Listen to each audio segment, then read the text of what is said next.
আমার প্রথম প্রেমিক বলেছিল আমায় একদিন না দেখলে সে অন্ধ হয়ে যাবে। আমাদের দেখা হয় না বছর কয়েক। না, সে অন্ধ হয়নি, দিব্যি চোখে দেখে।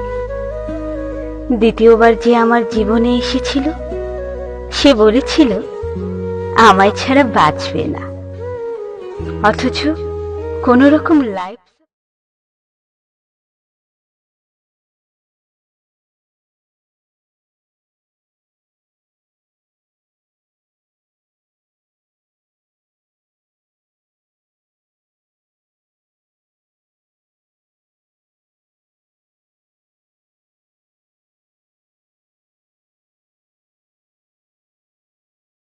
হওয়ার জন্য বাবা বলেছিল তুই আমার ঘরের লক্ষ্মী। আজ তার কাছে আমি সংসারের বাড়তি বোঝা।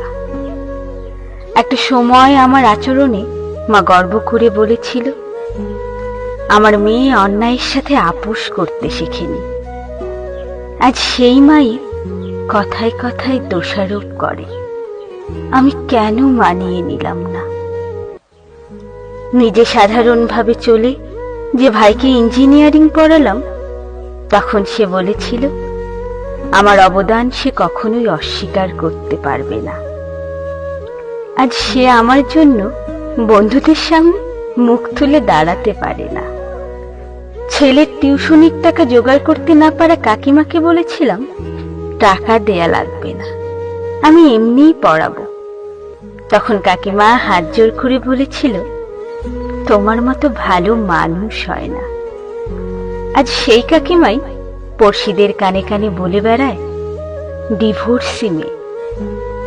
যে বন্ধুটাকে পরীক্ষার আগে হ্যান্ডনোট দিতাম সে বলেছিল চাকরি হলে সবার আগে আমায় জানাবে। একের পর এক পদোন্নতি পেয়ে সে এখন মস্ত বড় অফিসার।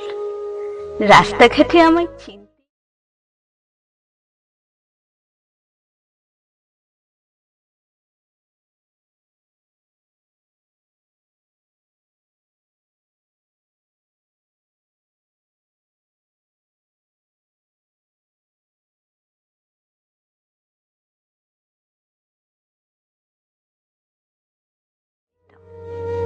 আজ আমায় ভাঙে সাধ্যকার। সময় বদলালে প্রতিশ্রুতিও বদলে যায়। আসলে কারো জন্য কোনো কিছু পড়ে থাকে না। মানুষ কোনো না কোনো ভাবে বাঁচতে শিখে যায়, শিখে নিতে হয়।